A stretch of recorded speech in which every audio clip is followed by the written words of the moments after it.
എല്ലാവർക്കും നമസ്കാരം. വിശുദ്ധം വരം സച്ചിദാനന്ദരൂപം ഗുണാധാരം ആധാരഹീനം വരണ്യം മഹാന്തം വിഭാന്തം ഗുഹാന്തർഗുണാന്തം സുഖാന്തം സ്വയം ധാമരാമം പ്രപദ്യേ ശിവം നിത്യമേകം വിഭും താരകാഖ്യം സുഖാകാരം ആകാരശൂന്യം സുമന്യം മഹേശം കലേശം സുരേശം പരേശം നരേശം നിരീശം മഹീശം പ്രപദ്യേ യദാ വർണ്ണയത് കർണമൂലേ അന്തകാലേ ശിവോ രാമ രാമ ഇതി രാമേതി കാശ്യാം തദേകം പരം പാരക ബ്രഹ്മരൂപം ഭജേഹം ഭജേഹം ഭജേഹം ഭജേഹം.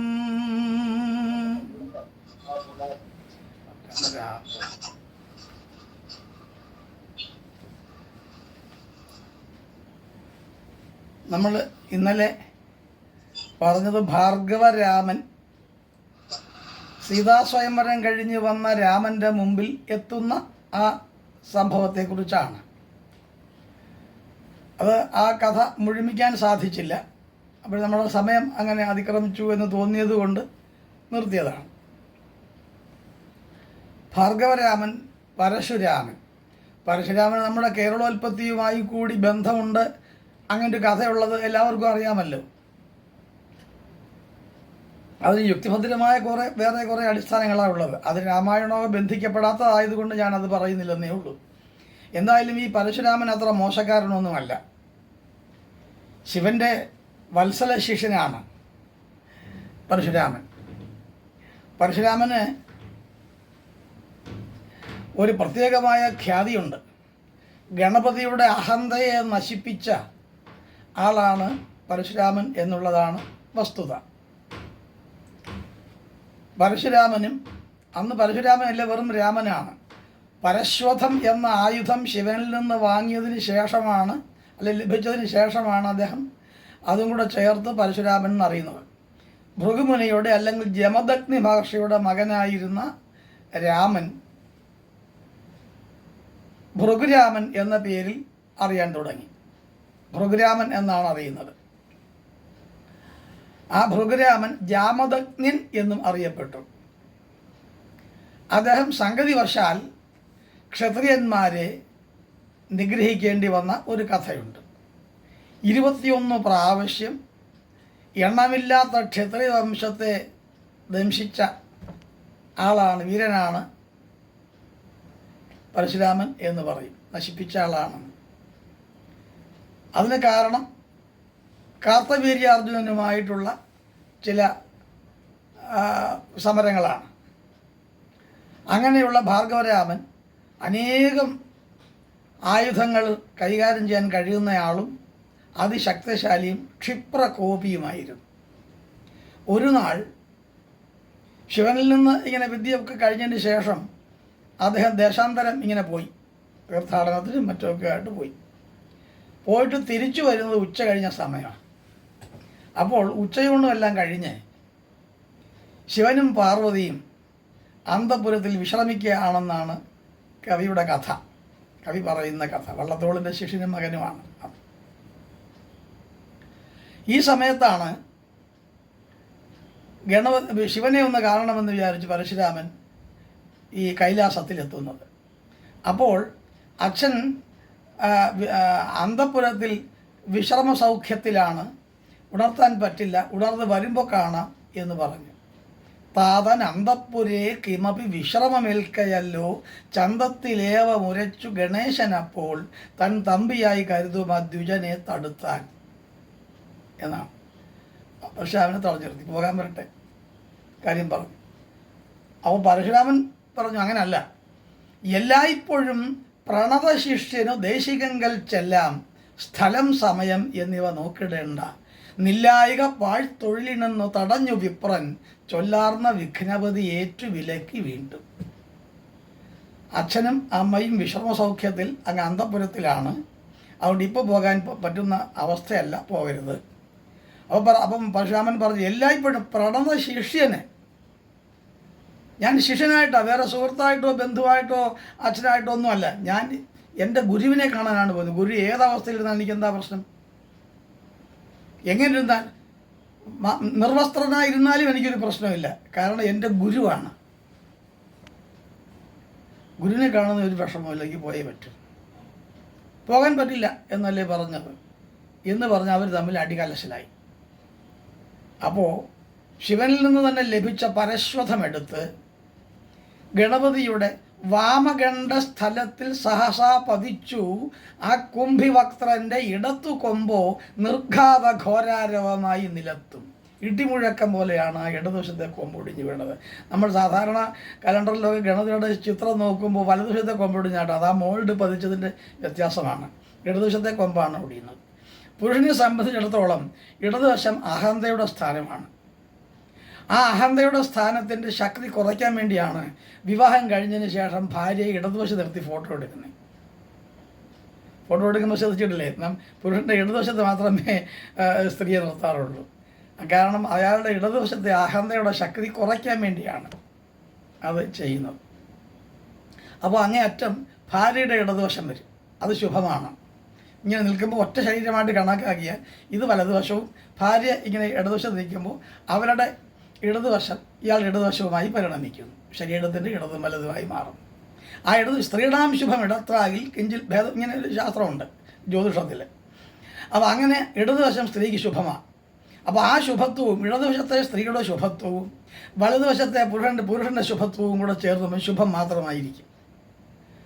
അതാണ് ദമ്പതി എന്നുള്ള വാക്കുകൊണ്ട് താല്പര്യപ്പെടുന്നത്. ദോഷങ്ങളൊന്നുമില്ലാതിരിക്കുന്ന കുടുംബ ബന്ധത്തിൻ്റെ ഒരു ഭാവമാണ് ഈ വാമഭാഗത്ത് ഭാര്യയെ കൂടി നിർത്തുക വയ്ക്കുന്നത്.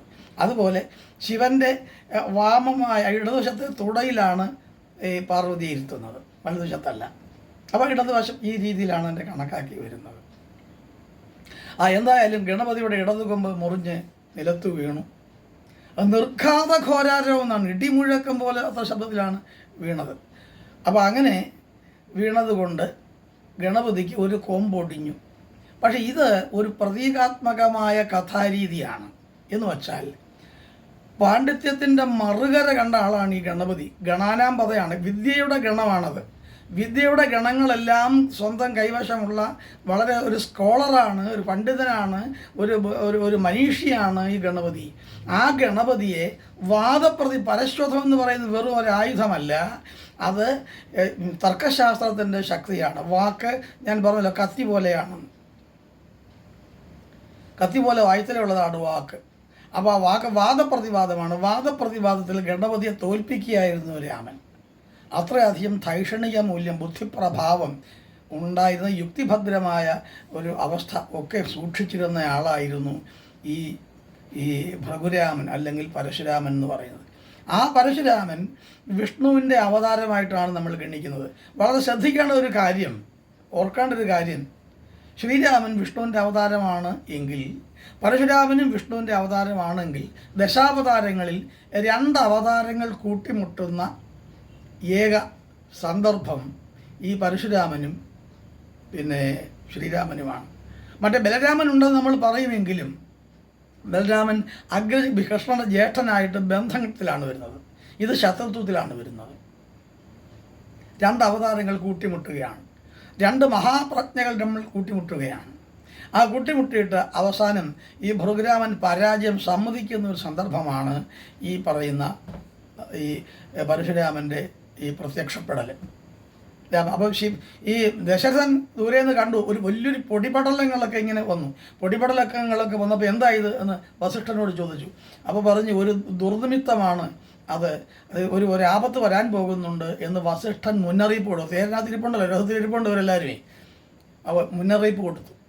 അയ്യോ എന്താ ദുർനിമിത്തം വരാനുള്ളത്, അല്ല പേടിക്കാനില്ല, അത് ശാന്തമായി നമുക്ക് അനുകൂലമായി ഭവിക്കുകയും ചെയ്യും, സമാധാനമായിട്ടിരിക്കുമെന്ന് പറഞ്ഞു തീർന്നില്ല. അപ്പോഴേക്കും ഈ പൊടിപടലങ്ങൾ, പുക പോലെ വന്ന പൊടിപടലങ്ങൾക്കിടയിൽ അതിതേജസ്വിയായ ഒരാളെ കാണുകയാണ്. ക്ഷാത്ര തേജസ്സുള്ള ശ്രീരാമൻ്റെ മുമ്പിലേക്ക് ബ്രാഹ്മ തേജസ്സുള്ള പരശുരാമനാണ് അവതരിക്കുന്നത്. അപ്പോൾ ബ്രാഹ്മ തേജസ്സും ക്ഷാത്ര തേജസ്സും ഒരേ ഇടത്ത് എത്തുകയാണ്. ദശരഥൻ ഇത് കണ്ട് പേടിച്ചു പോയി. ഞങ്ങളെ രക്ഷിക്കാൻ പാദ്യാർഘ്യ ആസന ആദികളായ പൂജകളൊക്കെ ചെയ്യേണ്ടതാണ്, ചെയ്യാൻ അയാൾ മറന്നുപോയി. ദശരഥൻ മറന്നുപോയി. പാദ്യം, അർഘ്യം, ആസനം, ആചമനം, ഇങ്ങനെയാണ് പൂജയുടെ കണക്ക് വരുന്നത്. ആദ്യം അതിഥി നമ്മുടെ വീട്ടിലെത്തിയാൽ, അതിഥി എന്ന് പറഞ്ഞപ്പോഴാണ് ഒരു കാര്യം ഓർത്തത്. ആരെയാണ് ഈ അതിഥി എന്ന് പറയുന്നത്? ഒരു വിരുന്നുകാരൻ നമ്മൾ സാധാരണ പറയും. ആ സാധാരണ ഒരു വിരുന്നുകാരൻ വരുന്നതല്ല അതിഥി. മുൻകൂർ അറിയിക്കാതെ വരിക. നമുക്ക് മുൻകൂർ ഫോൺ ചെയ്ത് പറയും, ഞാൻ അടുത്ത 15-ാം തീയതി അങ്ങോട്ട് വരുന്നുണ്ടേ, പിന്നെ ഇവളും കാണും, പിന്നെ ഭാര്യയും കാണും, 2 മക്കളും കാണും, ഞങ്ങളെല്ലാം കൂടെ അങ്ങോട്ട് വരുന്നുണ്ട്. അപ്പോൾ നമ്മളത് ആളുകൾ വരുമല്ലോ എന്ന് പ്രതീക്ഷിച്ചിരിക്കും. ആ സമയത്ത് വരൂ എന്ന് പറഞ്ഞ് ഗൃഹനാഥകത്തേക്കുണ്ട്. ഇതല്ല അതിഥി. അതിഥി എന്ന് പറഞ്ഞാൽ തിഥി നോക്കാതെ വരുന്നവൻ എന്നാണ്. മുമ്പിൽ എത്തുമ്പോഴേ അറിയാം ഇതാര് എന്ന് നമുക്ക് അത്ഭുതം ജനിക്കുക. അതാണ് അതിഥി. അങ്ങനെ വരുന്നവരെയാണ് അതിഥി എന്ന് വിളിക്കുന്നത്. അപ്പോൾ ആ അതിഥി വന്നാൽ ഉടനെ ചെയ്യേണ്ടത് പാദം കഴുകാനുള്ള വെള്ളം കൊടുക്കുക, പാദ്യം, പിന്നെ ഈ അർഘ്യം, പൂജാകുസുമങ്ങൾ ആദികൾ കൊണ്ട് അർച്ചിക്കുക, പിന്നെ വിളിച്ചിരുത്തുക, കുടിക്കാൻ എന്തെങ്കിലും കൊടുക്കുക. ഇപ്പോഴും നമ്മുടെ സംസ്കാരത്തിൽ ഇതുണ്ടല്ലോ അല്ലേ? ആര് വീട്ടിൽ വന്നാലും ഇവിടെ ഒരു ചായ എടുക്ക്, ഒരു കാപ്പി എടുക്ക്, അല്ല തണുത്താണോ കുടിക്കുക, എന്താ കുടിക്കാൻ വേണ്ടത്? ആ ആതിഥ്യ മര്യാദ ഇപ്പോഴും നമ്മുടെ സംസ്കാരത്തിൽ നിന്ന് പോയിട്ടില്ല. അത് ചിലയിടങ്ങളിൽ അത് തീരെയുമില്ല, അത് സത്യമാണ്. ചിലയിടങ്ങളിൽ ചെന്നാൽ എന്താ വന്നേ, ഇപ്പോൾ ആളിവിടെ ഇല്ലല്ലോ, ശരി പിന്നെ വരും, ഇത് പറയും, വരൂ ഇരിക്കൂ. വേറൊരു കാര്യം, ഇപ്പോൾ ആളുകളെ വന്ന് ഇരുത്താനും കൊള്ളത്തില്ല, അങ്ങനെയുണ്ട്. അവരുടെ സ്വഭാവം ശരിയല്ലാത്തതുകൊണ്ട് വീട്ടിൽ കയറ്റാൻ കൊള്ളത്തില്ല, അങ്ങനെയുള്ള ആൾക്കാരുണ്ട്. എന്തായാലും ശരി, നമ്മുടെ സംസ്കാരത്തിൽ ഇപ്പോഴും ഈ ആതിഥ്യ മര്യാദയുണ്ട്. അപ്പം അതിശ്രേഷ്ഠനായ ഒരാൾ, പരശുരാമനെ പോലെ ഒരാൾ മുമ്പിൽ വന്നപ്പോൾ പാദ്യ, അർഘ്യ, ആസന, ആചമനീയങ്ങളായ കാര്യങ്ങളൊക്കെ ചെയ്യേണ്ടതല്ലേ? ചെയ്തില്ല. മറന്നുപോയി. ഇദ്ദേഹം പേടിച്ചിട്ട്, അയ്യോ ഞാൻ രക്ഷിക്കണേ, ഒന്ന് ചെയ്യല്ലേ എന്നിങ്ങനെ പ്രാർത്ഥിക്കുകയാണ്. അപ്പം ഇതൊന്നും മൈൻഡ് ചെയ്തില്ല ഈ പരശുരാമൻ. നേരെ രാമനോട് കയർത്തു. നീ എവിടെയോ കളഞ്ഞ ഒരു വില്ലൊടിച്ചു, ശരി, കുറേ പഴയ വില്ല, എൻ്റെ ഗുരുവിൻ്റെ വില്ലായിരുന്നു, കുറേ പഴയ വില്ല ഓടിച്ചു, ശരിയാ, പക്ഷേ ഇതാ എൻ്റെ കയ്യിലുണ്ടൊരു വില്ല്, നീ ഒന്ന് വലിച്ചൊടിക്ക് അത് പറഞ്ഞു. ശ്രീരാമൻ ഒന്നും മിണ്ടിയില്ല. വസ്ത്രം ഒന്ന് മുറുക്കി കൊടുത്തു, ഇറങ്ങി തേരിൽ നിന്ന്. ഇതാ നീ തരൂ, വാങ്ങി. അപ്പോഴേ ഓടിച്ചു. അപ്പോഴേ ഇയാളെ പിന്നെ സമനില തെറ്റിപ്പോയി പരശുരാമന്, കാരണം ഇത് പ്രതീക്ഷിച്ചതല്ല. അപ്പോഴാണ് പൂർവ്വകഥ ഓർക്കുന്നത്. പണ്ട് ഇങ്ങനെ അറിഞ്ഞ് ബ്രഹ്മാവ് പറഞ്ഞ കാര്യം ആലോചിച്ചു. ഇങ്ങനെ ഇക്ഷ്വാകു വംശത്തിൽ, സൂര്യവംശത്തിൽ രാമൻ എന്ന് പേരുള്ള ദശരഥ രാജാവിൻ്റെ മകനായ രാമൻ എന്ന് പേരുള്ള ഒരാൾ വരും. അപ്പോൾ അദ്ദേഹത്തിൻ്റെ മുമ്പിൽ എല്ലാം സമർപ്പിച്ചിട്ട് തപസ്സിന് മാഹേന്ദ്ര പർവ്വതത്തിലേക്ക് വന്നേക്കണം ഞാനിവിടെ പറഞ്ഞു. അപ്പോൾ പരശുരാമൻ രാമൻ്റെ മഹത്വം കുറേ കൂടെ വ്യക്തമായിട്ട് സൂചിപ്പിക്കുന്നുണ്ട്.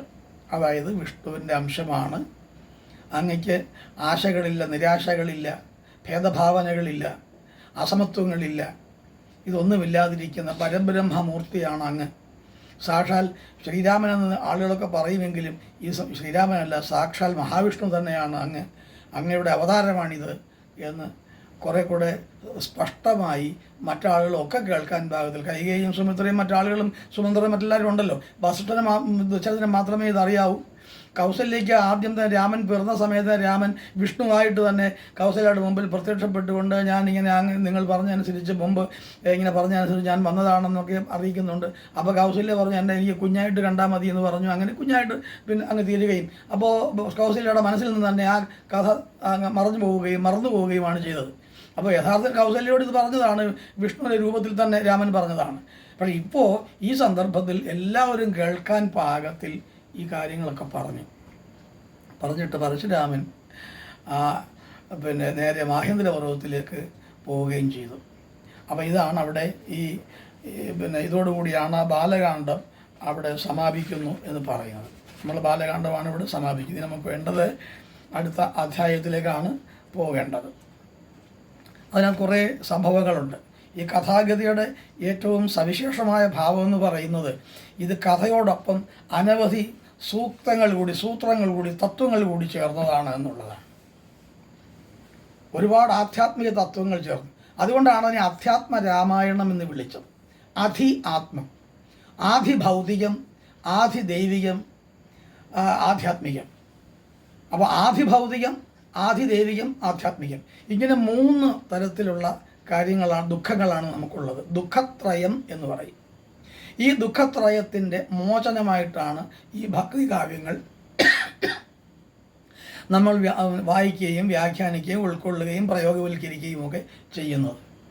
ആധ്യാത്മികം എന്ന് പറഞ്ഞാൽ നമ്മൾ എവിടെ നിന്ന് വന്നു, ഇതാണ്. ഞാൻ എവിടെ നിന്ന് വന്നു, ഇന്ന് ഈ ശരീരവും ഈ നാമവും എനിക്കുള്ളതാണ്. അപ്പോൾ ഈ നാമരൂപങ്ങൾ കൊണ്ട് തിരിച്ചറിയാൻ പാകത്തിലിരിക്കുന്ന ഈ ഞാൻ എൻ്റെ ജനനം മുതലാണ് എനിക്കറിയാവുന്നത്. ജനനം മുതൽ ഓർമ്മ വെച്ച കാലം മുതലാണ് നമ്മളിങ്ങനെ വരുന്നത്. അച്ഛനും അമ്മയ്ക്കും ജനിച്ചപ്പോൾ മുതലേ അറിയാം, ജന്മദാതാക്കൾ എന്നുള്ളത് അറിയാം. അപ്പോൾ അതിനപ്പുറം ഞാൻ ഉണ്ടായിരുന്നില്ലേ?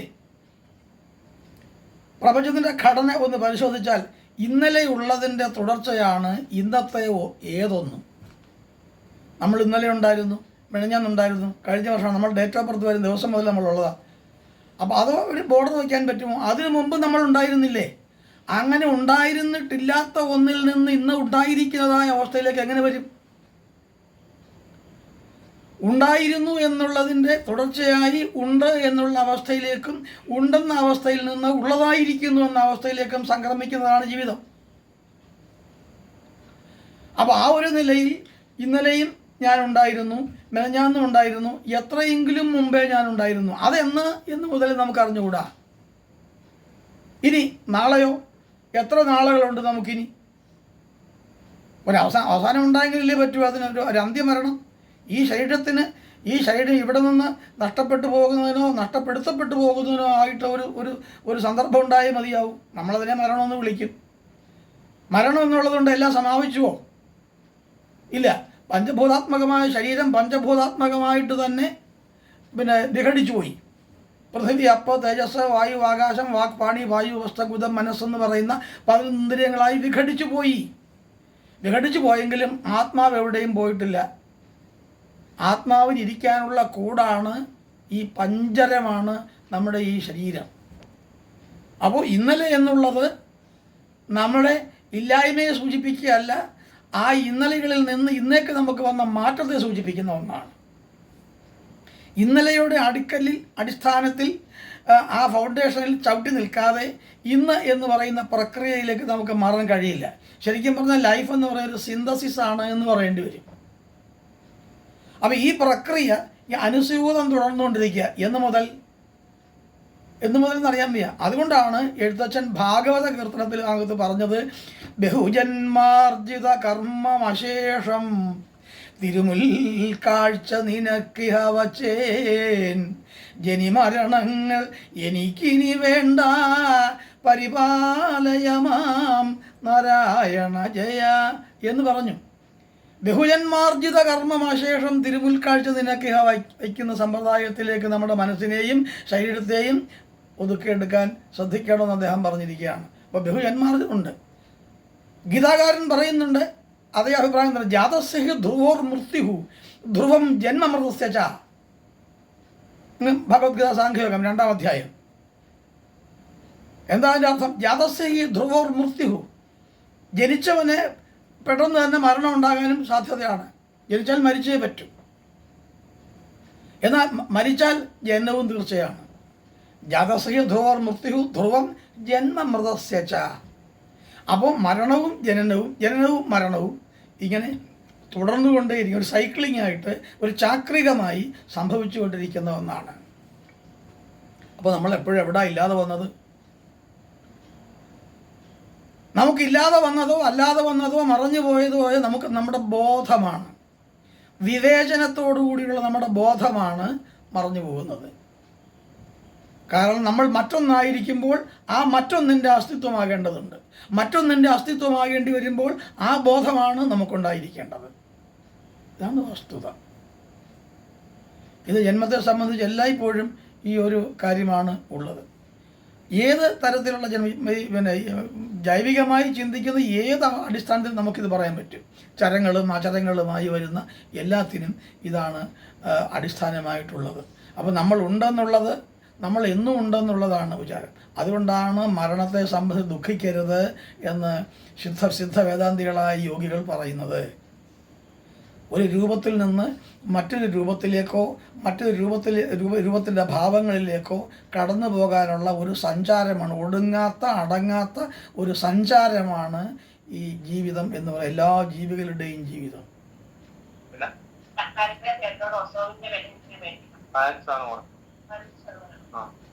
എന്താണ്, ഇങ്ങോട്ടാണോ? ഇങ്ങോട്ട് പറഞ്ഞതാണോ എന്നാ ആരോ സംസാരിച്ചു? ഓ ഓ ആ ശരി ശരി. ആ എനിക്ക് തോന്നുന്നു എന്നോട് സംശയമില്ലെന്ന് ചോദിച്ചതാണോ, ഞാൻ അങ്ങ് വിചാരിച്ചു പോയി. ഈ ഒരു കാര്യം ഇവിടെ സൂചിപ്പിക്കുന്നുണ്ട്. അയോധ്യാകാന്ഡത്തിൻ്റെ ആദ്യം നമുക്ക് വേണ്ട അയോധ്യാകാന്ഡമാണ്. അയോധ്യ എന്ന് പറയുന്നത് യോധനങ്ങളില്ലാത്തതെന്നാണല്ലോ. യുദ്ധം ആവശ്യമില്ല അവിടെ. യുദ്ധം കലഹമാണ് സൃഷ്ടിക്കുന്നത്. അപ്പോൾ കലഹരഹിതമായ ഒരു സാമ്രാജ്യത്തിൻ്റെ കഥയാണ് അത് അയോധ്യയുടെ കഥ.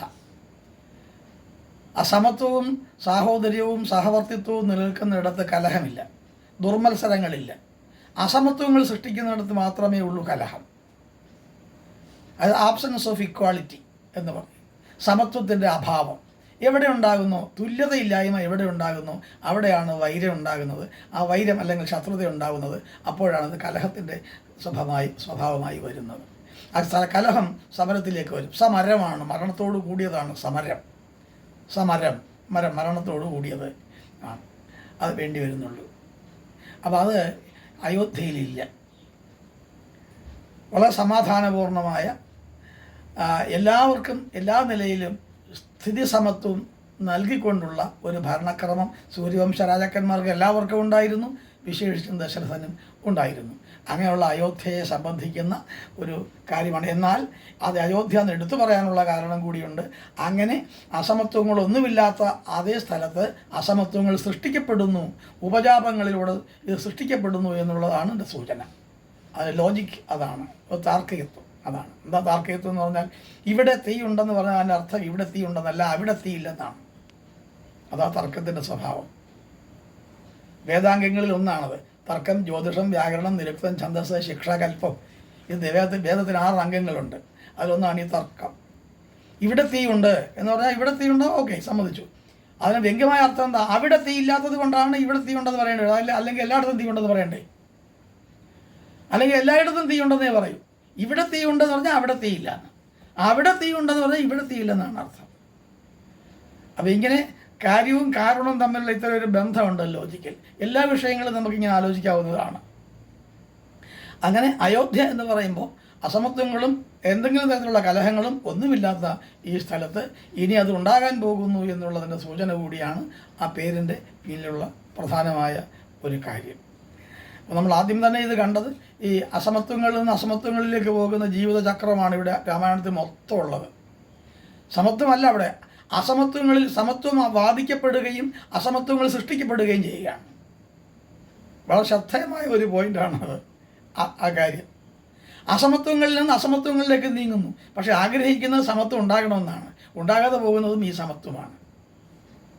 തുല്യത എല്ലാ നിലയിലും. രാമായണം എന്ന് മാത്രമല്ല, നമ്മുടെ ഇതിഹാസങ്ങൾ രണ്ടും അങ്ങനെ. മഹാഭാരതവും അത് തന്നെ, രാമായണവും അത് തന്നെ. മറ്റേ രാമസ്യ ആയനമാണ് രാമായണമെങ്കിൽ ഭാരതം എന്ന് പറയുന്നത് ഭാതി സർവശാസ്ത്രേഷു രതി സർവേഷു ജന്തുഷു താരണം സർവ്വലോകേഷു തേന ഭാരത എത്തിവെച്ചത്. ഭാരത എന്ന് പറയുന്നത് ഭാരതത്തെക്കുറിച്ച് പറയാൻ ഇതിഹാസം എന്ന് പറയുന്ന കാര്യം അതാണ്. അപ്പോൾ രാമായണത്തിൽ ഇങ്ങനെ ആണ് പറയുന്നത്. അസമത്വങ്ങളിൽ നിന്ന് അസമത്വങ്ങളിലേക്ക് സഞ്ചരിച്ചു കൊണ്ടിരിക്കുന്ന ജീവിത ചിത്രമാണ് കാണുന്നത്. സമത്വത്തിന് ആഗ്രഹിക്കുമെങ്കിലും സമത്വം ഒരിക്കലും സാധ്യമാകാതെ പോകുന്നു എന്നുള്ളത് രാമായണത്തിൻ്റെ അവസാനം വരെയും പലപാട് കഥാപാത്രങ്ങളുടെ സ്വഭാവങ്ങളിലൂടെ പരിശോധിച്ചാൽ നമുക്ക് ബോധ്യമാകുന്ന ഒരു വസ്തുതയാണ്. അപ്പോൾ അയോധ്യാകാന്ഡം ഇതിലാദ്യമായിട്ട് നാരദ രാഘവ സംവാദം എന്ന് പറയും.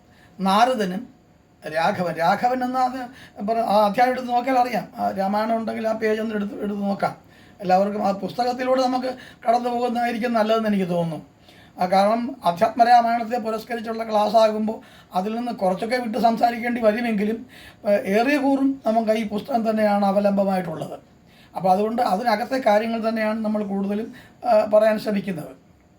അപ്പോൾ പരശുരാമൻ ഇങ്ങനെ വന്നുപോയി. തുടർന്ന് പിന്നെ അയോധ്യാകാന്ഡം വരുന്നു. അയോധ്യാകാന്ഡത്തിലേക്ക് പ്രവേശിക്കേണ്ടി വരുമ്പോൾ പിന്നെ അതിൻ്റെ ശരിക്കും രാമായണ കഥ ഇതിവൃത്തത്തിൻ്റെ ഘടനയിലേക്ക് തന്നെ നമ്മൾ നേരിട്ട് പ്രവേശിക്കുന്നതായിട്ടാണ് കാണുന്നത്. അയോധ്യാകാന്ഡത്തിൽ നാരദാഗമനം വരിക. ആ നാരദൻ എന്ന് പറഞ്ഞാൽ വെറുതെ ഒരാളൊന്നുമല്ല. നരാൻ ദദാതി നാരദ എന്നാണ്. ഈ നരന് യഥാർത്ഥ മനുഷ്യനെ കാട്ടിക്കൊടുക്കുന്നവൻ ആരും അവനാണ് നാരദൻ. അതിൻ്റെ പ്രസിദ്ധമായ അർത്ഥം ഒരുപാട് അർത്ഥങ്ങളുണ്ട്. 6 or 7 അർത്ഥങ്ങളുണ്ട് നാരദന്. അത് ഏറ്റവും പ്രഖ്യാതവും പ്രയുക്തവുമായ അർത്ഥം എന്ന് പറയുന്നത് ശുദ്ധ മനുഷ്യനെ കാട്ടിക്കൊടുത്തു എന്നുള്ളതാണ്. ദോഷരഹിതനായ മനുഷ്യനെന്നല്ല, ദോഷങ്ങളോട് കൂടിയ മനുഷ്യനാണ്. ദൗർബല്യങ്ങളും കൊള്ളരായ്മകളും എല്ലാം ഉണ്ട്. ആ ധർമാധർമ്മങ്ങളുടെയും നന്മതിന്മകളുടെയും സങ്കരമാണ് മനുഷ്യൻ. അതാ ശുദ്ധ മനുഷ്യൻ. ദോഷരഹിതനായ ഒരാളല്ല. ദോഷരാഹിത്യം ഉണ്ടായിക്കഴിഞ്ഞാൽ അത് ദേവത്വമാണ്. അത് നമുക്ക് ആവശ്യമില്ല. അപ്പം മനുഷ്യ കഥാനുഗായിതയാണ്. അപ്പോൾ ആദ്യമേ ഞാൻ പറഞ്ഞല്ലോ, വാചകം ഓർക്കുക, മനുഷ്യനായിരുന്നു കൊണ്ട് തന്നെ മനുഷ്യ അതീതത്തെ അഭിമുഖീകരിക്കുക എന്ന ദുർവഹമായ കാര്യമാണ് രാമൻ ശ്രമിച്ച് വിജയിച്ചതെന്നാണ് ഞാൻ നേരത്തെ പറഞ്ഞു. ആ വാക്ക് ഓർക്കണം. മനുഷ്യനായിരുന്നു കൊണ്ട് തന്നെ മനുഷ്യ അതീതത്തെ അഭിമുഖീകരിക്കുക എന്നുള്ള ദുഷ്കരമായ കാര്യം സാധ്യമാക്കിയ ആളാണ് രാമൻ. അത് അടിവരയിട്ട് അത് അണ്ടർലൈൻ ചെയ്ത് തന്നെ ഈ കാര്യം മനസ്സിലാക്കിയാലേ രാമനെ മനസ്സിലാവൂ. ഇതില്ലാതെ അവരവർക്ക് ഒത്തവണ്ണം രാമനെ ദുർവ്യാഖ്യാനം ചെയ്ത് മോശമാക്കുന്ന ഒരു സമ്പ്രദായമുണ്ട്. എന്തെങ്കിലും ഒരു കുറ്റമുണ്ടോ എന്ന് കണ്ടുപിടിക്കുന്നത്. കുറ്റമില്ലാത്തൊരാരുമില്ല. ഈ പ്രപഞ്ച ഘടനയിൽ തന്നെ എത്ര കുറ്റങ്ങളും കുറവുകളുമാണ്. അത് പിന്നെ രാമനെ കുറ്റം ഉണ്ടാകുന്നതിൽ അത്ഭുതമുണ്ട്. രാമൻ പിന്നെ ആളുടെ പരാതി, രാമനെ ആരാധിക്കുന്നല്ലോ, എന്തിനാ അങ്ങനെ ആരാധിക്കും ഇത്രയും കുറവുള്ള ആളെ? അങ്ങനെയല്ല. ഈ കുറവുകൾ എന്തുകൊണ്ടാണ് ഒരാൾ കൃഷ്ണനെ ആരാധിക്കുന്നത്? എന്തുകൊണ്ടാണ് രാമനെ ആരാധിക്കുന്നത്? എന്തുകൊണ്ടാണ്? അവർ കുറവുകളിലഞ്ഞിട്ടല്ല. ഒരു കുറ്റം ഒരു കുറവ്, അല്ലെങ്കിൽ പിന്നെ ഒരു കുറവ് ഒരു ശരി, ഒരു കുറവ് ഒരു ശരി എന്നിങ്ങനെ നമ്മളിങ്ങനെ നീക്കി വെച്ചാലും ശരികൾ ബാക്കി നിൽക്കുന്നത് കൊണ്ടാണ് അവർ ആരാധനീയരാകുന്നത്. അതുകൊണ്ട് ആരാധിക്കുന്നത്, അല്ല കുറ്റങ്ങളും കുറവില്ലാത്തതുകൊണ്ടല്ല. ഈ കുറവുകളും ശരികളും നമ്മൾ നീക്കി വെച്ചാലേ ഈ ശരികൾ ബാക്കി നിൽക്കും. നമുക്കൊന്നും അങ്ങനല്ല. നമുക്ക് കുറവുകളാണ് ബാക്കി നിൽക്കുന്നത് എപ്പോഴും. ശരികൾ വളരെ കുറവേ ഉള്ളൂ. അതുകൊണ്ട് നമ്മൾ ആരും ആരാധിക്കുന്നില്ല. അതാ മനുഷ്യരും ഈ മനുഷ്യ അതീതത്തേക്ക് സമീപിക്കുന്ന ആളുകളും തമ്മിലുള്ള വ്യത്യാസം. ക്രിസ്തുവിനെ അംഗീകരിക്കേണ്ടി വരാത്തതുകൊണ്ടാണ്. ഗാന്ധിജിയെ പലപ്പോഴും അംഗീകരിക്കേണ്ടി വന്നുകൊണ്ടാണ്. ദോഷങ്ങളില്ലാത്തതുകൊണ്ടാണോ ഗാന്ധിജിക്ക്? ഗാന്ധിസത്തിൻ്റെ സവിശേഷതയിലേക്ക് നമ്മൾ പോകുമ്പം ഗാന്ധിജിയെ നമ്മൾ ആദരിക്കുന്നു. എന്തുകൊണ്ടാണ്? ഗാന്ധിയിൽ തെറ്റുകളും കുറവുകളും ഇല്ലാഞ്ഞിട്ടാണോ? അപ്പോൾ ഈ കുറവുകളും കുറ്റങ്ങളും ഉണ്ടെങ്കിൽ പോലും അതിനെ കുറച്ചും കൂടെ താഴ്ത്തിക്കെട്ടത്തക്കവണ്ണം ഗുണകരവും ത്യാഗപൂർണവുമായ ജീവിതം അദ്ദേഹത്തിൻ്റെ ജീവിതത്തിൽ നിന്ന് നമുക്ക് അടർത്തി മാറ്റാൻ കഴിയും, ഭേദപ്പെടുത്തി എടുക്കാൻ കഴിയും. അതാണ് നമുക്ക് ആവശ്യം. ഒരാളുടെ ദോഷത്തിൻ്റെ പിന്നാലെ പോകാനല്ല വേണ്ടത്, ആ ഒരാളുടെ ഗുണം ആണ് നമുക്ക് ആവശ്യം. ആ ഗുണം നമുക്കും ഗുണമായി സ്വീകരിച്ചാൽ നമുക്കെന്തെങ്കിലും ഗുണമുണ്ടോ എന്നാണ് ആ ഗുണത്തിൻ്റെ ഉദ്ദേശം. അല്ല ചുമ്മാ ഒരു ഗുണത്തെ ഗുണമായി പരിഗണിക്കുകയല്ല വേണ്ടേ. നമ്മളൊരാളിൽ നിന്ന് ഒരാൾക്ക് ദോഷമുണ്ട്. ഇപ്പോൾ എൻ്റെ കാര്യം തന്നെ, എനിക്ക് ഒരുപാട് ദോഷങ്ങളുള്ള ആളാണ്, എനിക്ക് വ്യക്തമായി അറിയാം. പക്ഷേ എനിക്ക് ദോഷമുണ്ടെന്നും പറഞ്ഞ് അല്ല ഒരാളിനെ സമീപിക്കുന്നത്. എനിക്ക് എന്തൊക്കെ ഗുണമുണ്ടെന്ന് എൻ്റെ അടുക്ക വരുന്ന ആളുകൾ അങ്ങനെയാണ്. എനിക്കത് പരാതിയില്ല, പക്ഷേ എനിക്കറിയാം എനിക്കൊരു ഗുണമില്ലെന്നറിയാം. വ്യക്തിപരമായ വിശകലനത്തിൽ ഒരു ഗുണമില്ലാത്ത ആളാണ് ഞാൻ, അതെനിക്കറിയാം. പക്ഷേ എങ്കിലും മറ്റാളുകളുടെ മുമ്പിൽ വരുമ്പോൾ നമ്മൾ പ്രദർശിപ്പിക്കും, നമ്മൾ നല്ലവനാണെന്ന് ബോധ്യപ്പെടുത്താൻ ശ്രമിക്കും. എല്ലാവരും ചെയ്യുന്ന കാര്യമാണ്. എത്ര നിരൂപരാണെങ്കിലും അണിഞ്ഞു ഒരുങ്ങിയെന്ന് ഞാൻ ഒരു സുന്ദരനാണ് അല്ലെങ്കിൽ ഒരു സുന്ദരിയാണെന്ന് ബോധിപ്പിക്കാനല്ല എല്ലാവരും ചെയ്യുന്നത്. എല്ലാവരും കുളി കഴിഞ്ഞാൽ പിന്നെ ഒരുങ്ങുന്നത് എന്തിനാ? കല്യാണത്തിന് പോകുമ്പോൾ ഒരുങ്ങുന്നത് എന്തിനാ? തനിക്ക് സൗന്ദര്യമുണ്ട് എന്ന് മറ്റൊരാളെ ബോധ്യപ്പെടുത്താനാണ്. അതൊരു സ്വാഭാവികമായ കാര്യമാണ്. മറ്റൊരാളെ എനിക്ക് വൈരൂപ്യമാണുള്ളതെന്നും വിചാരിച്ച് ആരെങ്കിലും അങ്ങനെ ഒരുങ്ങാതിരിക്കുന്നുണ്ടോ? ഉള്ളതിൽ നല്ല വസ്ത്രം ഇടുക, ഉള്ളതിൽ നല്ല ആഭരണങ്ങൾ അണിയുക, മറ്റെന്തെങ്കിലും ചമയങ്ങൾ ആവശ്യമുണ്ടെങ്കിൽ അത് ചെയ്യുക, കോസ്മെറ്റിക്സ് എന്തെങ്കിലും ഉപയോഗിക്കുക, സൗന്ദര്യവർദ്ധക വസ്തുക്കൾ ആവശ്യമായി പോലെ ഉപയോഗിക്കുക, ഇതൊക്കെ ചെയ്യാറില്ലേ? നമുക്ക് സൗന്ദര്യമുണ്ടെന്നും ആ സൗന്ദര്യം മറ്റാളുകൾ കണ്ടിട്ട് നമ്മുടെ ആകർഷണീയത തോന്നണമെന്നും വിചാരിക്കുന്നു എന്നുള്ളത് കൊണ്ടാണ്. ഇതൊക്കെ ഉള്ളതാണ്. അപ്പോൾ രാമനിൽ അല്പം ദോഷം കണ്ടാലും അത് പരിഗണനീയമായ ഒന്നല്ല. നമുക്ക് വേണ്ടത് ആ വ്യക്തിയിലുള്ള ഗുണാംശങ്ങൾ നമുക്ക് എത്രത്തോളം സ്വീകാര്യവും നമുക്ക് എത്രത്തോളം ഭാവി ശ്രേയസ്സിന് ഉപകരിക്കും എന്നുള്ളതാണ്. അപ്പോൾ ആ ഒരു കാര്യമുണ്ട്. അപ്പോൾ എന്തായാലും നാരദൻ എന്ന് പറഞ്ഞത് യഥാർത്ഥ നരനെ കാട്ടിക്കൊടുക്കുന്ന ആളാണ് നാരദൻ, ദേവർഷിയായ നാരദൻ. വെറും ഋഷി എന്നല്ല. ഋഷി എന്ന് പറഞ്ഞാൽ എന്താണ്? നാരദനെ മുനി അല്ലെ മഹർഷി എന്നല്ലേ പറയുന്നത്? ഋഷി എന്നാണല്ലോ പറയുന്നത്. ദേവർഷിയായ, അല്ലയോ ദേവർഷൈ എന്നെല്ലാവരും വിളിക്കുന്നത്. നിങ്ങൾ വായിക്കുമ്പോഴറിയാം ദേവർഷൈ എന്നാണ്. എന്താ ഋഷി എന്ന് പറഞ്ഞാൽ? ഋഷിർ ദർശനാത് എന്നാണ്. ദർശനാഥ് എന്ന് പറഞ്ഞാൽ കാണുന്നവനാണ് ഋഷി. എന്ത് കാണുന്നവൻ? നമ്മൾ കാണുന്നില്ല, അപ്പം നമ്മളെ ഋഷി എന്ന് വിളിക്കുന്നില്ലല്ലോ. അതാണ് നമ്മൾ കാണാത്ത കാര്യങ്ങൾ, ശ്രേഷ്ഠങ്ങളായിട്ടുള്ളവ കാണാൻ കഴിയുക എന്നുള്ളതാണ്. നമുക്ക് കാണാൻ കഴിയാത്ത ഒന്ന് കാണാൻ കഴിയുക. ക്രാന്തദർശിത എന്ന് പറയും. ദീർഘദർശിത അല്ലെങ്കിൽ കടന്നു കാണാനുള്ള കഴിവ്. സാധാരണ ഒരാൾ കാണുന്നതിനപ്പുറത്തേക്ക് ഈ വസ്തുതകളെ, അതിൻ്റെ ഭാവി അടക്കമുള്ള കാര്യങ്ങൾ, വരുംവരായികകൾ, അതാണ് ഭാവി എന്ന് പറയുന്നത്. വരുംവരായികൾ മുഴുവൻ കണ്ടറിഞ്ഞ് പറയാൻ കഴിയുന്നവൻ. ഋഷിർ ദർശനാഥ്, ഋജുസ്തുതൗ, ഋഷിർ ദർശനാഥ് എന്നിങ്ങനെ രണ്ട് നിർവചനങ്ങൾ ഋഷി എന്ന ശബ്ദത്തിലുണ്ട്. നമ്മുടെ ആ സംസ്കാരത്തെക്കുറിച്ച് എന്താ പറയുന്നത്? ആർഷദർശനം എന്ന, ആർഷ സംസ്കാരം എന്ന, ഋഷികളുടെ സംസ്കാരം എന്ന. എന്താ അത്?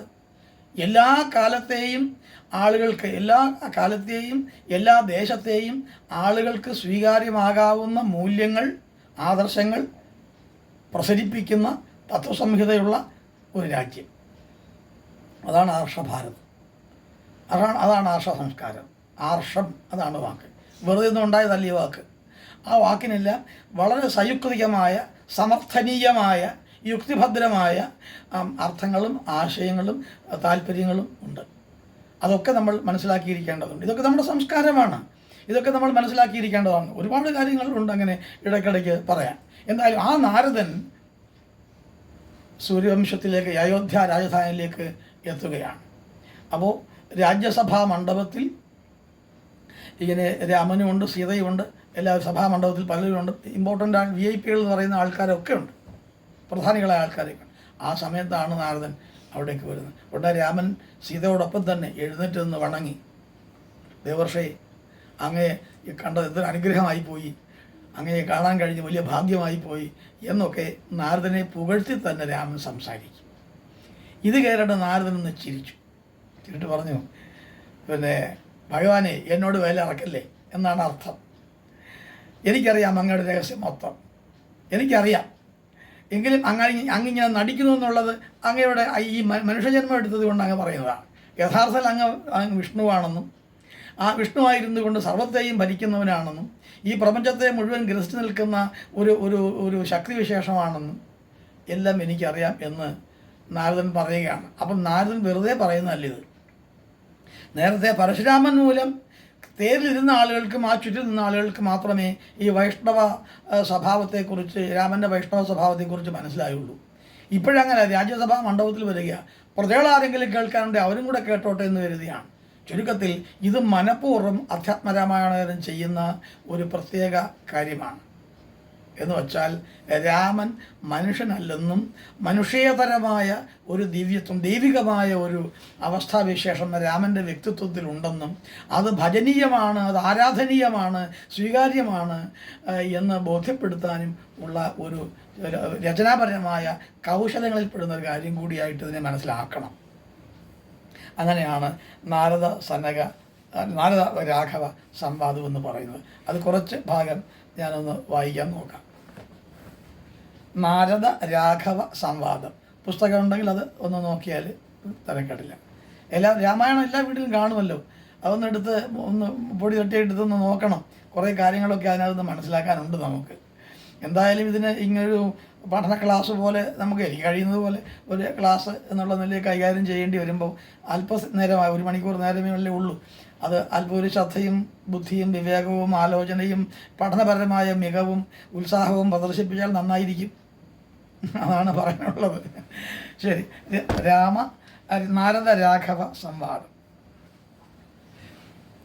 എങ്കിലൊരു ദിനം ദാശരഥിരാമൻ പങ്കജലോചനൻ ഭക്തപരായണൻ മംഗലദേവതാകാമുകൻ രാഘവൻ അംഗജനാശന വന്ദിതൻ കേശവൻ അംഗജലീല പുണ്ടന്തപുരത്തിങ്കൽ മംഗലഗാത്രിയാം ജാനകി തന്നോടും നീലോൽപലദളശ്യാമള വിഗ്രഹൻ നീലോൽപലദളലോല വിലോചനൻ നീലോപലാഭൻ നിരുപമൻ നിർമ്മലൻ നീലകളപ്രിയൻ നിത്യൻ നിരാമയൻ രത്നാഭരണ വിഭൂഷിത ദേഹനായി രത്നസിംഹാസനം തന്മേൽ അനാകുലം രത്നദണ്ഡം പൂണ്ടവൻ ചാമരം കൊണ്ടു പത്നിയാൽ വീജിതനായി അതികോമളൻ ബാലനിശാകര ബാലദേശേലസന്മാലേയഭംഗം അലങ്കരിച്ചങ്ങനെ ബാലാർക്ക സന്നിഭ കൗസ്തുഭകന്ധരൻ പ്രാലേയ ഭാനുസമാനനയാ സമം ലീലയാ താംബൂല ചർവണാദ്യൈരനുവേലം വിനോദിച്ചിരുന്നരുളുന്നേരം ആലോകനാർത്ഥം മഹാമുനി നാരദൻ ഭൂലോകമപ്പോൾ അലങ്കരിച്ചിടിനാൻ മുഗ്ധശരചന്ദ്രതുല്യ തേജസ്സോടും ശുദ്ധസ്ഫടിക സങ്കാശ ശരീരനായി സത്വരം അമ്പരത്തിങ്കൽ നിന്ന് ആദരാൽ തത്രൈവയെ വേഗാൽ അവതരിച്ചിടിനാൻ ശ്രീരാമദേവനും സംഭ്രമം കൈക്കൊണ്ടു നാരദനെ കണ്ടെഴുന്നേറ്റു സാദരം നാരീമണിയായ ജാനകി തന്നോടും പാരിൽ വീണാശു നമസ്കരിച്ചിടിനാൻ പാദ്യാസനാചമനീയാർഘ്യപൂർവകം ആദ്യേന പൂജിതനായൊരു നാരദൻ തന്നിയോഗത്താൽ ഇരുന്നൊരു രാഘവൻ മന്ദസ്മിതം പൂണ്ടു നന്ദിച്ചു സാദരം മന്ദം മുനിവരൻ തന്നോട് അരുൾ ചെയ്തു വന്ദേ പദം കരുണാനിധേ സാമ്പ്രതം നാനാവിഷയ സംഘം പൂണ്ടുമേവിന മാനസത്തോട് സംസാരികളായുള്ള മാനവന്മാരായ ഞങ്ങൾക്കു ചിന്തിച്ചാൽ ജ്ഞാനിയാകും തവ പാദ പങ്കേരുഹം കണ്ടുകൊള്ളുവാൻ അതിദുർലഭം നിർണയം പണ്ടു ഞാൻ ചെയ്തൊരു പുണ്യഫലോദയം കൊണ്ടു കാൺമാൻ അവകാശവും വന്നിതു പുണ്ടരീകോദ്ഭവപുത്ര മഹാമുനേ എന്നുടെ വംശവും ജന്മവും രാജ്യവും ഇന്ന് വിശുദ്ധമായി വന്നു തപോനിധേ എന്നാൽ ഞാൻ മൂലം എന്നാൽ ഇനി എന്തു കാര്യമെന്നും പുനരെന്നോട് അരുൾ ചെയ്യുക വേണം ദയാനിധേ എന്തൊരു കാര്യം നിരൂപിച്ചെഴുന്നള്ളി സന്തോഷം ഉൾക്കൊണ്ട് അരുൾ ചെയ്യുകയും വേണം മന്ദനെന്നാകിലും കാരുണ്യമുണ്ടെങ്കിൽ സന്ദേഹമില്ല സാധിപ്പിപ്പൻ എല്ലാമേ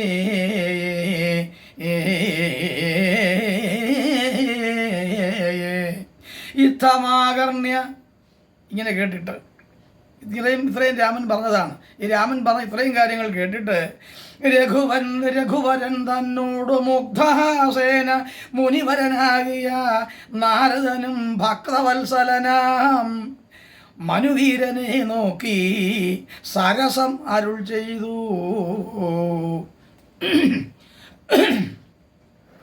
എന്തിനിന്നെന്നെ മോഹിപ്പിപ്പതിന്നു നീ സന്തതം ലോകാനുകാരികളായി അതിചാതുര്യമുള്ളൊരു വാക്കുകൾ ഏറ്റവും മാധുര്യമോട് ചൊല്ലിയിടുന്നതിങ്ങനെ മുഗ്ധങ്ങളായുള്ള വാക്യങ്ങളെ കൊണ്ട് ചിത്തമോഹം വളർക്കേണ്ട രഘുപതേ ലൗകികമായുള്ള വാക്യങ്ങൾ എന്നാലും ലോകോത്തമന്മാർക്ക് വേണ്ടി വരുമല്ലോ. യോഗേശനായ നീ സംസാരി ഞാനെന്നു ലോകേശ ചൊന്നതു സത്യമത്രേ ദൃഢം. സർവജഗത്തിനും കാരണഭൂതയായി സർവമാതാവായ മായാ ഭഗവതി സർവജഗത്പിതാവാകിയ നിന്നുടെ ദിവ്യ ഗൃഹിണിയാകുന്നത്, ഭാര്യയാകുന്നത് നിർണയം. ഈരേഴു ലോകവും നിന്റെ ഗൃഹം അപ്പോൾ ചേരും. ഈരേഴു ലോകവും നിന്റെ ഗൃഹം, അവിടെ നിർത്തേണ്ടത്. അപ്പോൾ ചേരും ഗൃഹസ്ഥനാകുന്നതെന്നുള്ളതും നിന്നുടെ സന്നിധി മാത്രേണ മായയിൽ നിന്നു ജനിക്കുന്നു നാനാ പ്രജകളും അർണോജ സംഭവനാദി തൃണാന്തമായി ഒന്നൊഴിയാതെ ചരാചര ജന്തുക്കൾ ഒക്കവേ നിന്നപത്യം, നിന്റെ കുട്ടികളാണ്. പുനരാകയാൽ ഒക്കും പറഞ്ഞത് സംസാരി എന്നതും ഇക്കണ്ട ലോക ജന്തുക്കൾക്ക് സർവദാ മുഖ്യനാകും പിതാവായതും നീയല്ലോ. ശുക്ലരക്താസിത വർണ്ണഭേദം കൊണ്ട് സത്വരജസ്തമോ നാമ ഗുണത്രയയുക്തിയായിടിന വിഷ്ണു മഹാമായ ശക്തിയല്ലോ തവ പത്നിയാകുന്നതും. വെറും സീതയല്ല, വിഷ്ണു മഹാമായ ശക്തിയല്ലോ തവ പത്നിയാകുന്നതും. സത്വങ്ങളെ ജനിപ്പിക്കുന്നതും അവൾ സത്യം ത്വയോക്തം, അതിനില്ല സംശയം. പുത്ര മിത്ര അർത്ഥ കളത്ര വസ്തുക്കളിൽ സക്തനായുള്ളു ഗൃഹസ്ഥൻ മഹാമഹമതേ. ലോകത്രയ മഹാഗേഹത്തിനു ഭവാൻ ഏകനായോ ഒരു ഗൃഹസ്ഥനാകുന്നതും.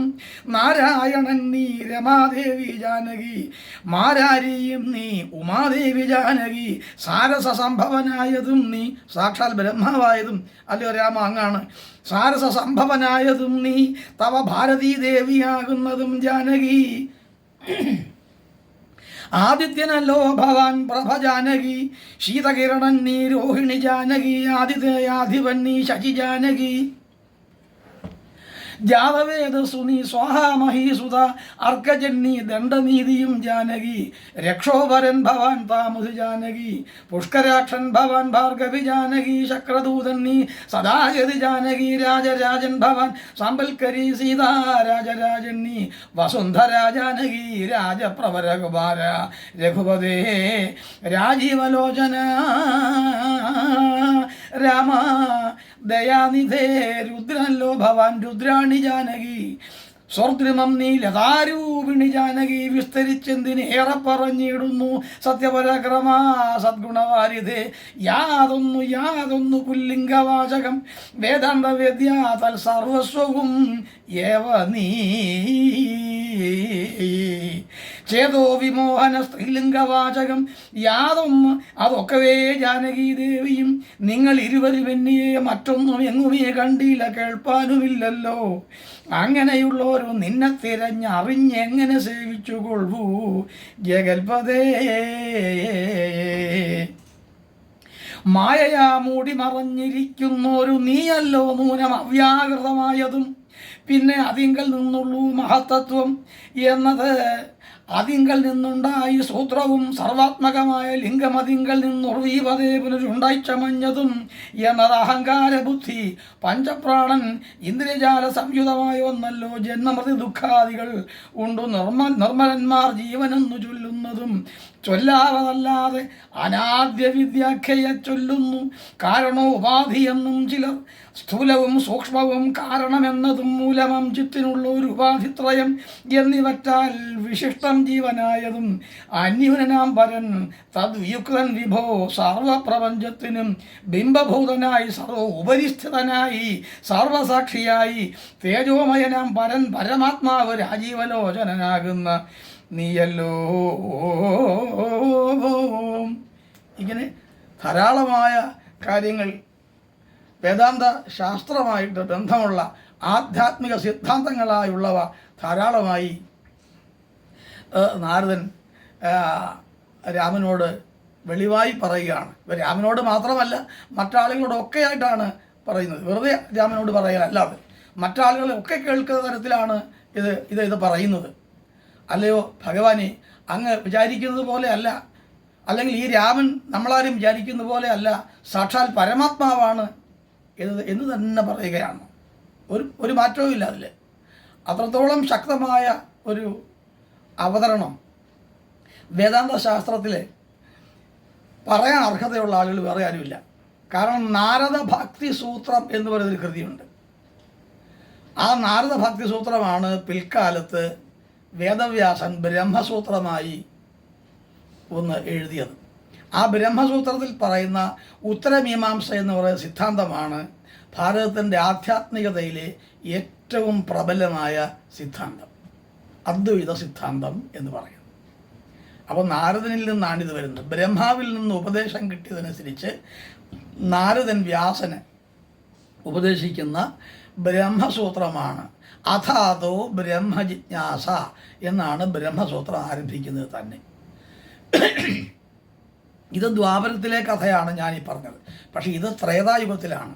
അപ്പോൾ ത്രേതായുഗത്തിൽ നിലനിന്നിരുന്ന വേദാന്ത സങ്കല്പത്തിലും വൈഷ്ണവ മത ചിന്താധാരയുടെ ധാരാളമായ ഒരു സ്വാധീനം ഉണ്ടായി എന്നുള്ളതാണ്. വെറും കഥയ്ക്കപ്പുറത്തേക്ക് കഥയിൽ നിന്നുരുത്തിരിയുന്ന പിന്നെ തത്വചിന്താപരമായ നിലപാടുകൾ കൂടി നമുക്ക് വേണം. നമ്മൾ സാധാരണക്കാർ, നമുക്ക് ഈ ജീവൻ കിട്ടി. ഈ ജീവൻ, ഈ പ്രാണൻ, പഞ്ചപ്രാണങ്ങൾ, വ്യാനൻ, അപാനൻ, ഉദാനൻ എന്നൊക്കെ പറയുന്ന പഞ്ചപ്രാണങ്ങളുണ്ട്. ഈ പ്രാണങ്ങളാണ് ശരിക്കും നമ്മുടെ ഓരോ തരത്തിലുള്ള ധർമ്മങ്ങൾ അനുഷ്ഠിക്കാൻ സഹായകമായി ശരീരത്തിനകത്ത് പ്രവർത്തിക്കുന്നത്. അതിനെല്ലാം നിയന്ത്രിച്ചുകൊണ്ടിരിക്കുന്നത് നമ്മുടെ ആത്മാവാണ്. രൂപരഹിതമായ ഒന്നാണെങ്കിലും ഭാവരഹിതമായ ഒന്നാണെങ്കിലും നമുക്ക് വേറിട്ടെടുക്കാൻ കഴിയാത്ത ഒന്നാണെങ്കിലും ഈ ആത്മാവിൻ്റെ ചോദനകൾക്കനുസരിച്ചാണ് ഈ പറയുന്ന പിന്നെ തത്വസംഹിതകളെല്ലാം ഇന്നും നിലനിൽക്കുന്നത്. നമ്മുടെ പ്രവർത്തനവുമായി ബന്ധപ്പെട്ടാണ്. കർമ്മം, നമ്മളൊരു പ്രവൃത്തി എങ്ങനെയാണ് ഉണ്ടാവുന്നത്? പ്രവൃത്തിക്ക് അടിസ്ഥാനമായി നമുക്കൊരു കമാൻഡ് ആവശ്യമാണ്, ഒരാജ്ഞ ആവശ്യമാണ്. ഈ ആജ്ഞ വരുന്നത് ആശ എന്ന് പറയുന്ന, ആഗ്രഹം എന്ന് പറയുന്ന ഒരവസ്ഥയിൽ നിന്നാണ്. ആഗ്രഹമില്ലെങ്കിൽ നമുക്ക് അതിനുള്ള പ്രേരണ ഉണ്ടാവില്ല. എന്തായി പ്രേരണ എന്ന് പറഞ്ഞാൽ ഒരാവശ്യം ഉണർത്തുന്ന അതിൻ്റെ പൂരണവും പ്രകാശനവുമായ ചെയ്തികളുടെ ആകത്തുകയ്ക്കാണ് പ്രേരണ എന്ന് പറയും, ഇൻസ്പിറേഷൻ. അർജ് എന്ന് പറയും, അർജ്, URG, അർജ്, പ്രേരണ. വിശപ്പ് ഒരു പ്രേരണയാണ്. വിശക്കുന്നു എന്ന് പറയുന്നത് ആഹാരം കഴിക്കാനുള്ള പ്രവണത ഉണ്ടാക്കുകയാണ്, അതൊരാവശ്യം ഉണർത്തുന്നു എന്നുള്ളതാണ്. അപ്പോൾ അത്തരത്തിലൊരു പ്രേരണ എന്ന് പറയുന്ന ആശയാണ്. ആ ആശ എവിടെ നിന്ന് വരുന്നു? നമുക്കൊരാഗ്രഹം എന്തിൽ നിന്ന് ജനിക്കുന്നു? അത് ഭൗതികമായിട്ടോ അഭൗതികമായിട്ടോ ഉണ്ടാകുന്നതാണോ നമുക്കൊരാഗ്രഹം? ഏത് വിഷയത്തിലും ഇന്ന വിഷയമൊന്നുമില്ല, എങ്ങനെ വേണമെങ്കിലും ആഗ്രഹം നമുക്കുണ്ടാകാമല്ലോ. ആശയ്ക്ക് ഒരു അറുതിയുമില്ല, ആശയ്ക്ക് ഒരു ഔചിത്യവുമില്ല, ആശയ്ക്ക് ഒരു അളവുമില്ല. എന്തിനെക്കുറിച്ചെങ്കിലും എപ്പോഴും നമുക്ക് ആഗ്രഹിച്ചു കൊണ്ടിരിക്കാം. പക്ഷെ എവിടെ നിന്നാണ് ഈ ആഗ്രഹം ജനിക്കുന്നത്? പരമാത്മാവിൽ നിന്ന് ജീവാത്മാക്കളായി നമ്മൾ വേറിട്ട് ജീവിക്കേണ്ടി വരുമ്പോൾ, അല്ലെങ്കിൽ പരമാത്മാവിൽ നിന്ന് സൃഷ്ടിക്കപ്പെട്ട ജീവകോടികളാകുന്ന എല്ലാ ആളുകളുടെ ഉള്ളിൽ ഈ ജൈവികമായ ചില താല്പര്യങ്ങൾ ജനിപ്പിക്കുക എന്ന ധർമ്മം പരമാത്മാവിൽ നിന്ന് ഉണ്ടായിട്ടുള്ളതാണ്. നിയന്ത്രിക്കുന്നത് പരമാത്മാവാണ്. ആ പരമാത്മാവിലേക്ക് ഈ ജീവാത്മാക്കളെ തിരിച്ചു വിളിക്കലാണ് യഥാർത്ഥത്തിൽ ഈ മരണം കൊണ്ട് സാധ്യമാകുന്നത്. അപ്പോൾ പരമാത്മാവിലേക്ക് തിരിച്ചു വിളിക്കൽ എന്ന് പറയുമ്പം പൂർണ്ണമായിട്ട് ഇനി വിളിക്കുകയല്ല, അത് ആ ഭൗതിക അവസ്ഥയിൽ ഇരുന്നു കൊണ്ട് ചെയ്ത കർമ്മങ്ങളുടെ രീതി അനുസരിച്ചാണ്. ആ രീതികൾ ഉണ്ടാക്കുന്നതും ഭഗവത് ലീലകൾ കൊണ്ടാണ്, അല്ലെ പരമാത്മാവിൻ്റെ ലീലാവിലാസങ്ങൾ കൊണ്ടാണ് നാം നന്മയും തിന്മയും ഒക്കെ ചെയ്യേണ്ടി വരുന്നത്. ആരായി കുറ്റം ചെയ്യുന്നത്? നമ്മുടെ ശരീരത്തെ കൊണ്ട് ഈ കുറ്റങ്ങൾ ചെയ്യിക്കുന്നത് ആരാണ്? നമ്മളിരിക്കുന്ന പ്രാണനാണ്, ജീവാത്മാവാണ് ചെയ്യിക്കുന്നത്. അപ്പോൾ ജീവാത്മാവിന് അതിന് പ്രേരണ കൊടുക്കുന്നത് എവിടെ നിന്നാണ്? പരമാത്മാവിൽ നിന്നാണ്. അപ്പോൾ ആരെങ്കിലും കുറ്റവാളികളുണ്ടോ ലോകത്ത്? ഈ ലോകത്ത് ആരും ഒരു ഗിൽറ്റി പേഴ്സൺ, അതായത് ഒരു കുറ്റവാളി എന്ന് പറയുന്ന ഒരാൾ ഉണ്ടാവുക വയ്യ. അപ്പോൾ കുറ്റങ്ങളും കുറവുകളും ദോഷങ്ങളും തിന്മകളും എന്നൊക്കെ പറയുന്ന കാര്യങ്ങളൊക്കെയും ജൈവിക ഘടനയിൽ വരുന്ന ചില അംശങ്ങളാണ്. എന്താണ് ജൈവിക ഘടന? ചിലരിൽ രാജസ അംശം കൂടിയിരിക്കും, ചിലരിൽ സാത്വിക അംശം കൂടിയിരിക്കും. പ്രകൃതിയുടെ തത്വമാണ്. 24 തത്വങ്ങളുണ്ട് പ്രകൃതിക്ക്. ആ 24 തത്വങ്ങൾ പെടുന്ന കാര്യങ്ങളാണിത്. ചില ആളുകൾ സാത്വികത, അയാൾ നമ്മൾ പറയുന്ന ഇപ്പോഴത്തെ നന്മയുണ്ടല്ലോ, അത് കൂടിയിരിക്കും. പുണ്യപ്രവർത്തികൾ, മറ്റാളുകളെ ദ്വേഷിക്കാതിരിക്കുക, മറ്റാളുകൾക്ക് കുറ്റങ്ങൾ പറയാതിരിക്കുക, മറ്റാളുകൾ ഉപദ്രവിക്കാതിരിക്കുക, ഇങ്ങനെ കാര്യങ്ങളുണ്ട്. അവരുടെ മനസ്സെപ്പോഴും അനുകമ്പാമസൃണമായിരിക്കും. പരദുഃഖങ്ങളെ സ്വന്തം ദുഃഖങ്ങളായി ഏറ്റെടുക്കാൻ കഴിയുന്ന മനസ്സുള്ളവരായിരിക്കും. അതാണ് സാത്വികത.